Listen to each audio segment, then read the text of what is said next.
The millionaire asked for her body, but her innocence made him ask for her heart instead.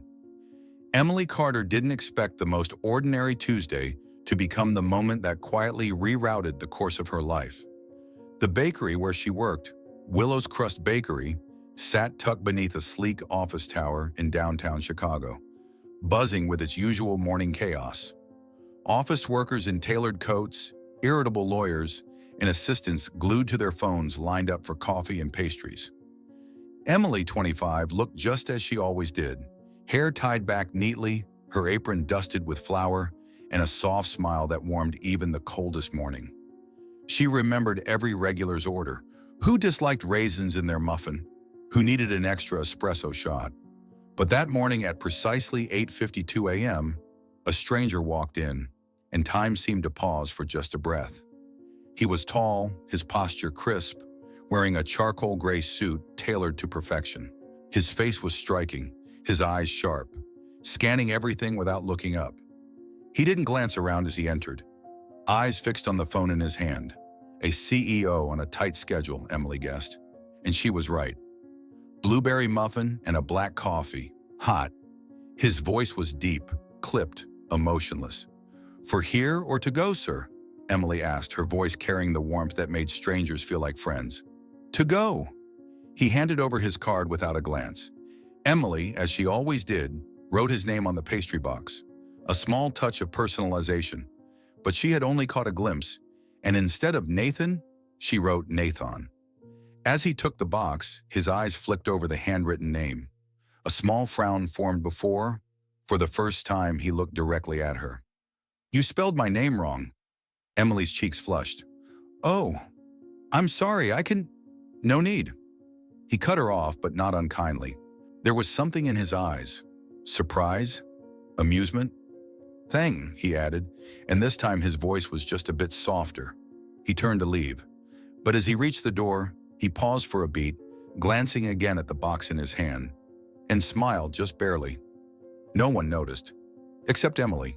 She stood behind the counter, her heart beating a little faster, a strange warmth blooming inside, like a breeze brushing through a summer afternoon. A passing encounter, but anything but ordinary. She didn't yet know that the next morning, and many mornings after, that man would return. Not just for the muffin. Willow's Crust Bakery opened its doors at 6 o'clock in the morning, but Emily always arrived by 5:15 in the morning. Part of it was duty. There was dough to mix and ovens to preheat. But another part was the peace. That quiet hour before the city roared to life was hers alone.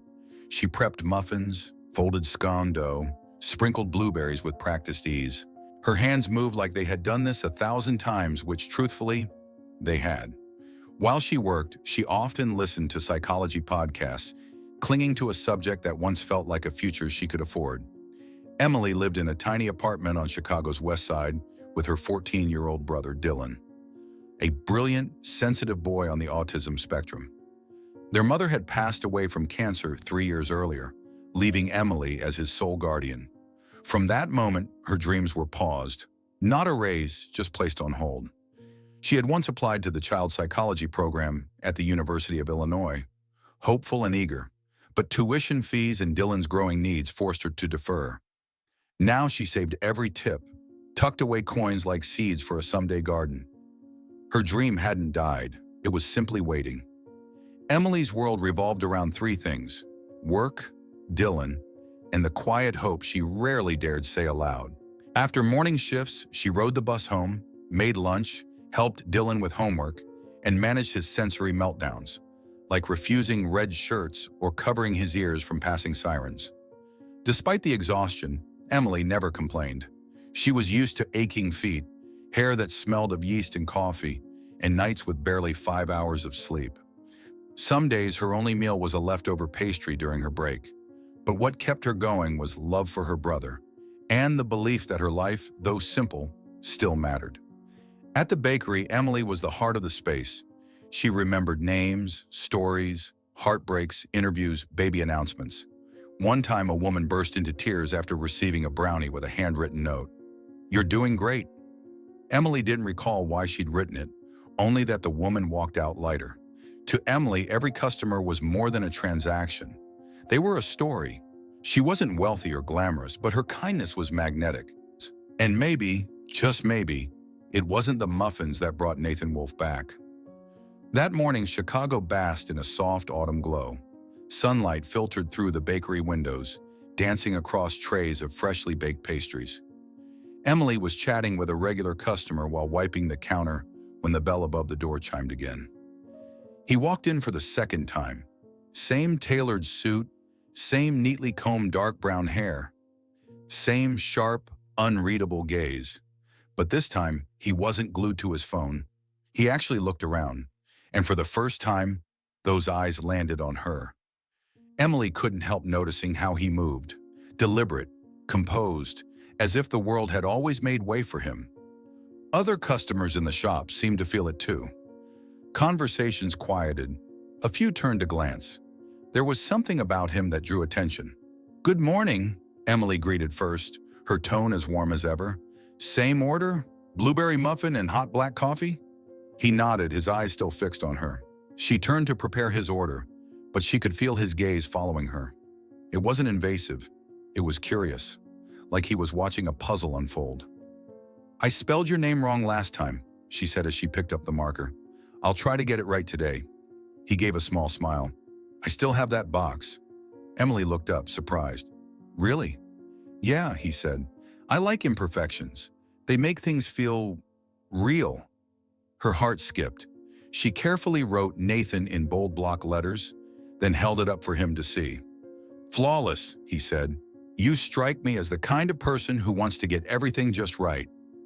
The comment made her pause. She hadn't expected a stranger to see that in her. "Maybe," she answered softly. "I'm not perfect, but I try."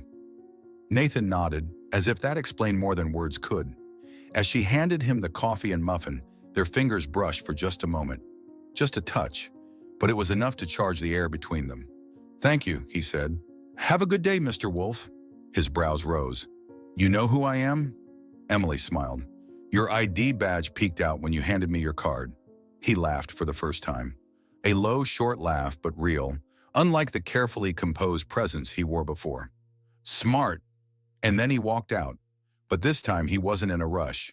Before pushing through the door, he glanced back at her once more. Emily stood behind the counter, marker still in hand, heart thudding in her chest. She didn't know it yet, but from that moment on, Nathan Wolfe was no longer just a name. He was about to become something that would shift the entire course of her life. The next morning, at exactly 8:52 in the morning, Nathan Wolfe walked into the bakery again. No one noticed the precision of it, but Emily did. She wasn't sure why he chose that time. Not early enough to avoid the crowd, not late enough to be considered late for work, but like clockwork every day, 8:52 sharp. He stepped in with the same confident stride and the same unreadable gaze. At first, they exchanged only a few words. Polite greetings, a faint smile, a glance that lingered just a second too long. But slowly, those brief morning interactions became something Emily started to look forward to, though she'd never admit it. Some days Nathan asked about new pastries on display. Other days he noted that the coffee tasted stronger than usual. One time Emily offered him a special apple crisp muffin she had baked from scratch. He said nothing while eating it, just nodded. But the next morning he asked, "Got that muffin from yesterday?" Though he never stayed long, Nathan's gaze on Emily grew more focused with each visit. Not flirtatious, just deeply observant, respectful, almost warm. One rainy Thursday morning, Nathan arrived damp, without an umbrella. His suit slightly wet, droplets clinging to his hair. Emily handed him a paper towel without a word. "Thank," he murmured, voice rougher than usual. "Forgot my umbrella." "You should keep one in your car," she replied while pouring coffee. "I don't drive." She looked up, surprised. "A CEO without a driver?" He gave a faint smile. "I walk. My main office is 2 blocks away." "Well, you're full of surprises. And you," he said, "are the most familiar comfort in my mornings." Her hand paused on the coffee cup. He noticed, but didn't take it back. They locked eyes for a few seconds before Emily gave a small smile and said nothing. From that day on, Emily set aside a special blueberry muffin for him, topped with almonds, just the way she'd learned he liked. One morning, Nathan handed her a small paper bag. Inside was a wooden keychain, carved in the shape of a muffin, the letter E etched into it. "Where did you get this?" she asked, touched. "A little shop near my office. Saw it and thought of you." "Because I'm the muffin girl?" she teased. "Because you're the only one who makes me feel like a person, not a position." Emily didn't know what to say. She pressed her lips together, then gently placed the keychain into the drawer where she kept her pens, somewhere she could see it every day. As time passed, their mornings became a quiet ritual. If Nathan didn't show, something felt missing, and somehow he felt the same. It was a quiet weekend morning. The bakery was less crowded than usual. Outside, light drizzle streaked the window panes, softening the glow inside. Emily was wiping the counter when Nathan walked in. Not rushed, not tense like usual. For the first time, he didn't order to go. He stayed. "For here today?" Emily asked, surprised. "Yeah," he said, setting his laptop on the table by the window. "I've got a video meeting, and I like the atmosphere here." Emily smiled, poured his coffee, and walked over to wipe down the table near his. The space between them felt closer now, and for the first time their conversation wasn't bound by the counter. "How long have you worked here?" Nathan asked, eyes still on his screen, though his voice was softer than usual. "Over 2 years," Emily replied. "I started after my mom passed away. I needed flexible hours to care for my brother." Nathan looked up. "Brother?" "Dylan," she said, smiling gently. 14. He's on the autism spectrum.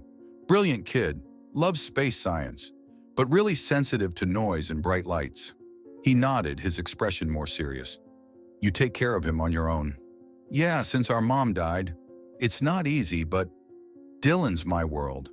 There was a pause between them, not awkward, but respectful, a quiet space for truth. "I wanted to study child psychology," Emily added, "to understand and help Dylan better. But the tuition was too much, and I couldn't leave him alone." Nathan didn't answer right away. He set down his cup, then said gently, "I've never heard someone talk about their dream like that. Not for glory, but out of love." The sincerity in his voice stopped Emily cold. "What about you?" she asked. "Did you ever dream of doing something other than being a CEO?" He gave a short laugh, one that didn't quite reach his eyes. "I used to dream of being an artist." Her eyes widened. "Really?" "Yeah, but my father was a strict businessman. Art to him was useless. He mapped out my life when I was 10. Schools, degrees, career. He picked it all." "Did you fight back?" "I did. Once. Then I learned. Silence was easier." Emily studied him for a while.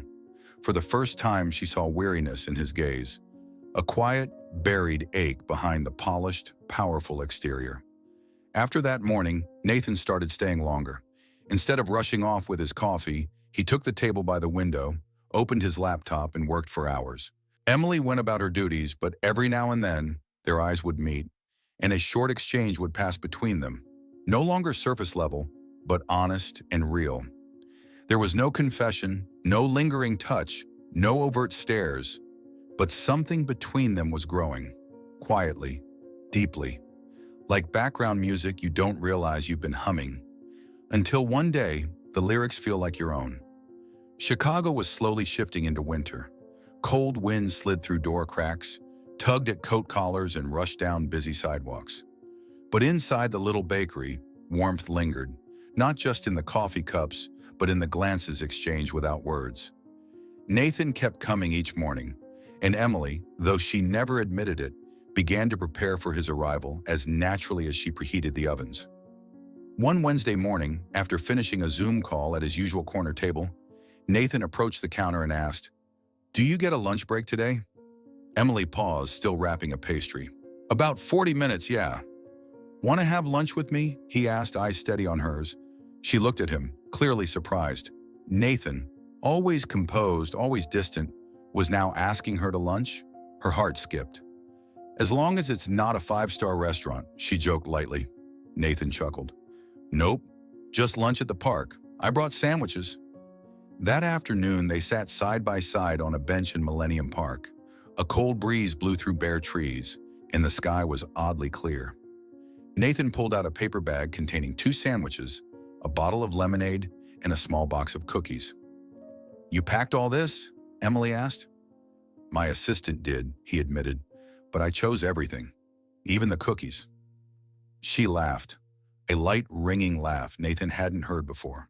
It warmed something in him he didn't know had been cold.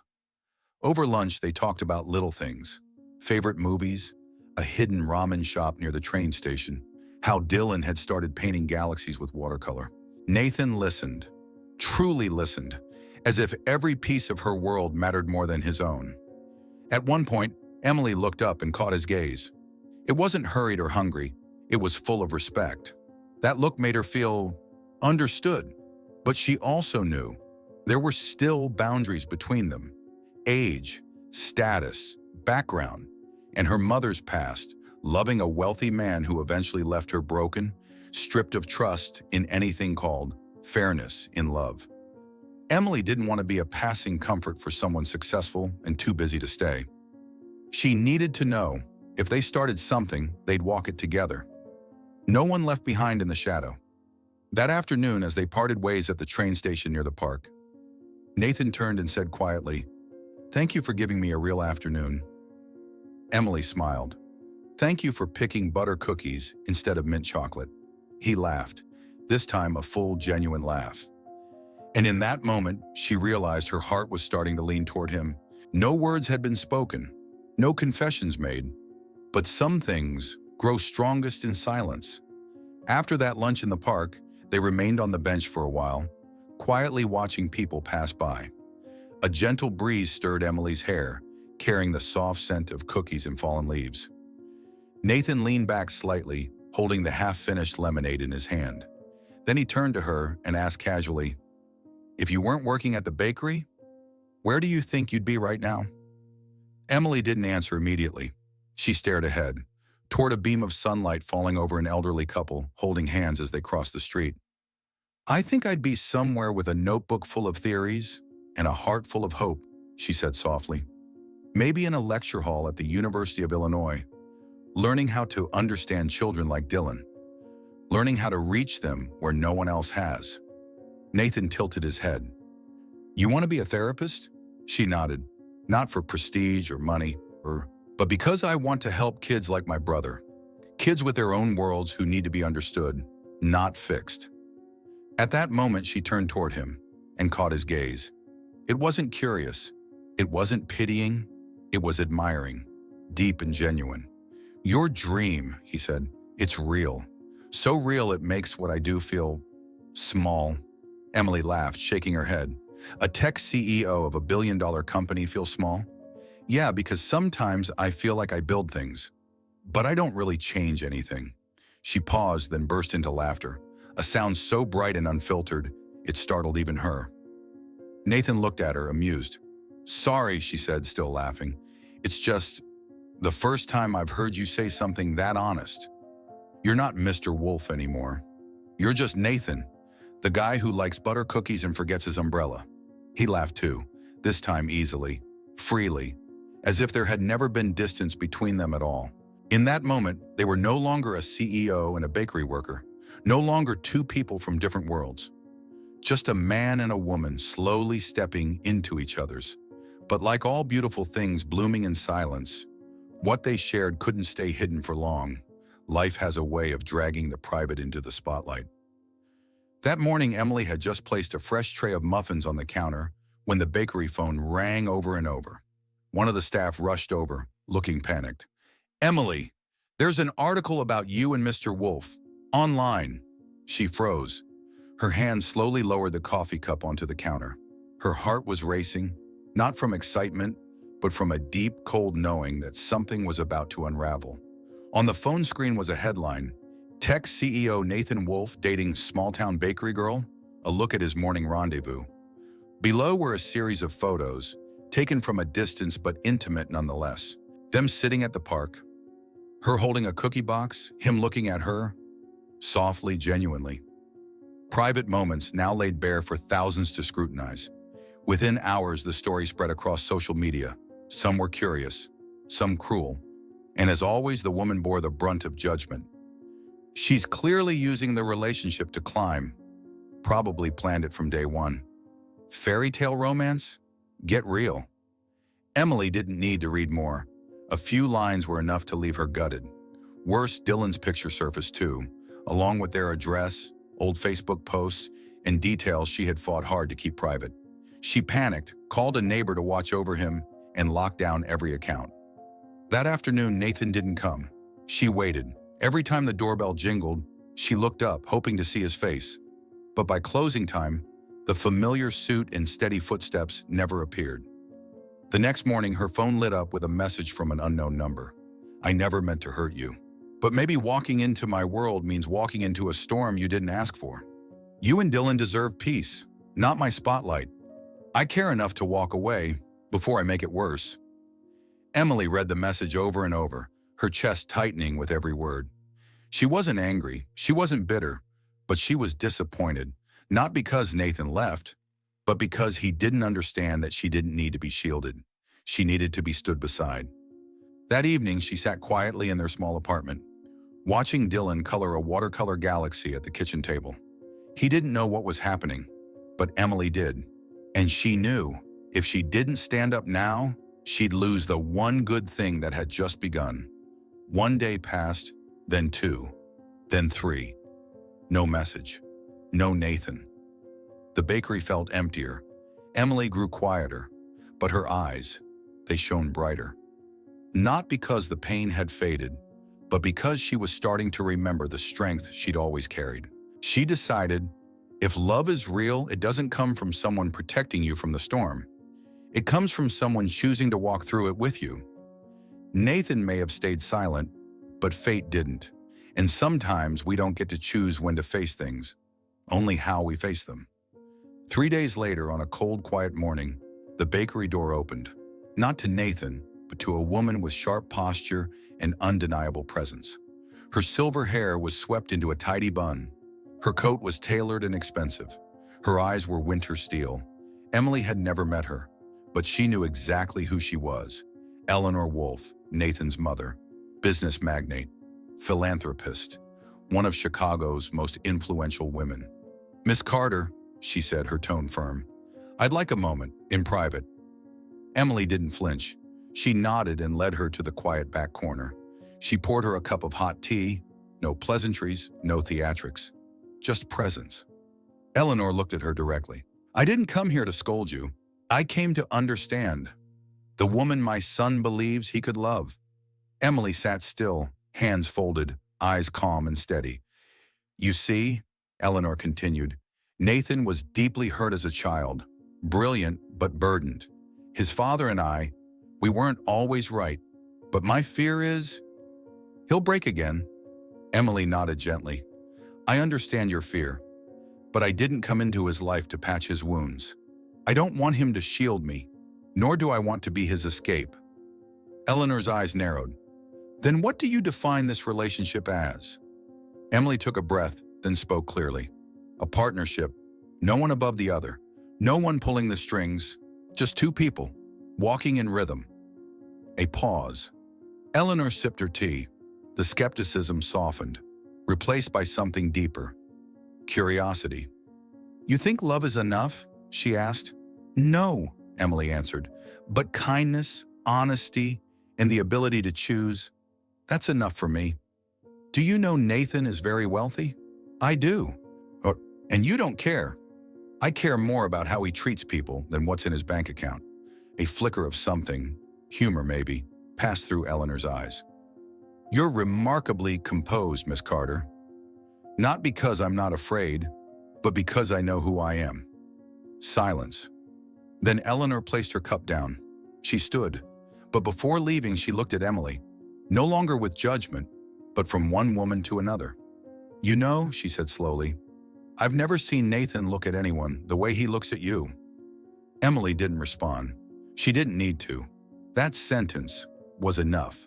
Not validation, just recognition. A quiet nod that she wasn't standing alone anymore. At the door, Eleanor paused. She looked back and said softly, as if to close the meeting, or maybe to begin something else, "You don't need saving. I see that now." Emily stood behind the counter, fingers brushing over the wooden muffin keychain Nathan once gave her. She whispered, not for anyone to hear, but for herself. "I don't need someone to save me. I just need someone who'll hold my hand when the storm comes." Her meeting with Eleanor didn't make Emily hesitate. If anything, it became the final push she needed. It was time to speak for herself. On a cold weekend afternoon, Emily stood before the tall glass tower that housed Wolf Technologies. She had never stepped foot inside, never imagined she would, but as she entered, her heart felt steadier than ever. She walked past the reception desk, ignoring the surprised glances from security, and entered the elevator like someone with nothing to prove. Nathan was in a meeting when she arrived. His assistant looked unsure. "I'm sorry, Mr. Wolf is—" "Just tell him," Emily said calmly, "that Emily Carter is here." 3 minutes later, the office door opened. Nathan appeared, stunned, his breath catching when he saw her. Same bakery apron, same quiet strength, but her eyes clear, unwavering, and no longer waiting. They stepped into the room and closed the door. No audience, no pretenses. "I didn't come here to beg," Emily began, voice firm but soft. "I came because I won't be left behind by a decision I was never part of." Nathan didn't speak. His eyes were filled with regret and something deeper, fear of having lost something precious. "I thought I was protecting you," he said quietly. "I didn't want my world to hurt you or Dylan." "Then why didn't you ask me?" Emily replied. "You chose to walk away without letting me choose." Silence stretched between them. Then Nathan exhaled, his shoulders sinking. For the first time, he let go of the composure he always wore like armor. "I'm sorry," he said, eyes glassy. "I'm used to controlling everything, even love. I didn't understand that love means deciding things together." Emily stepped closer, not breaking eye contact.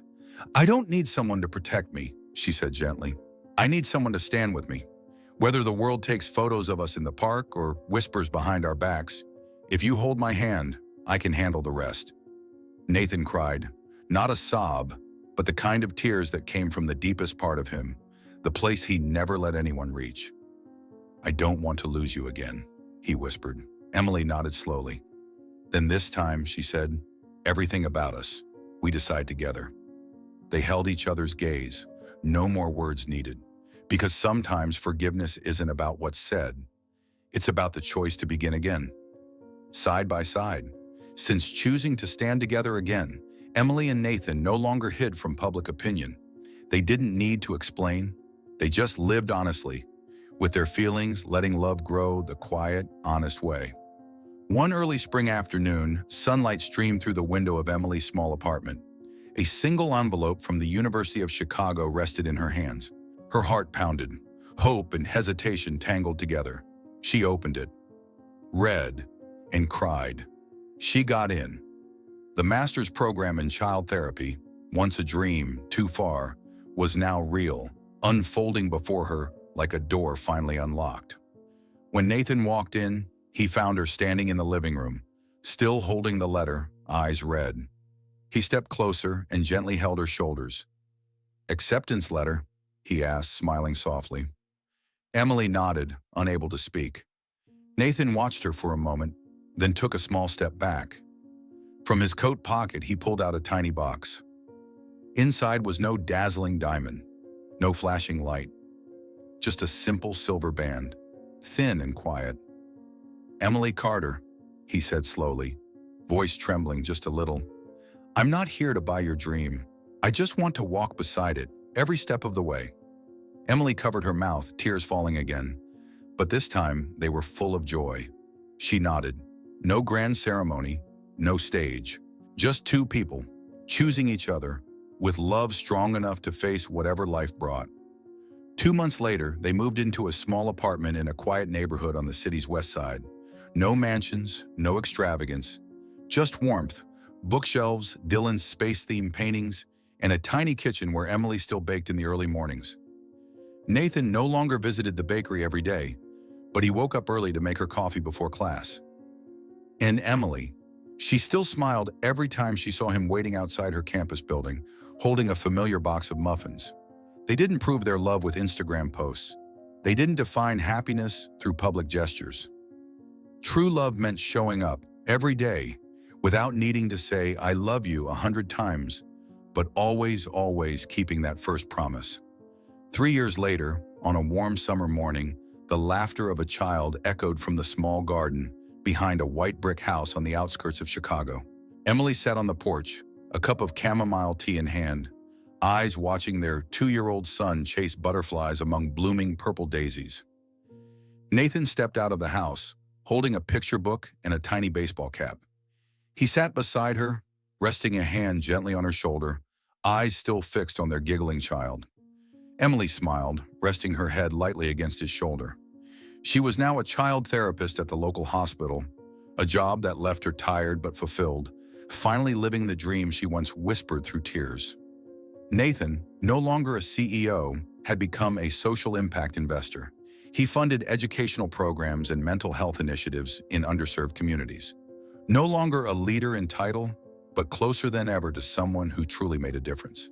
Their house wasn't big, but it was full of sunlight, warm pastry scents, and laughter. They didn't need much, just each other, and a life where every day they chose this love again and again. That evening, as golden light spilled across their garden, Emily held her son close, turned to Nathan, still with the same gentle eyes, still the man who chose to walk beside her, not ahead. And she said softly, like a message for anyone who had once doubted, "Love doesn't find perfect people. It finds those brave enough to grow together."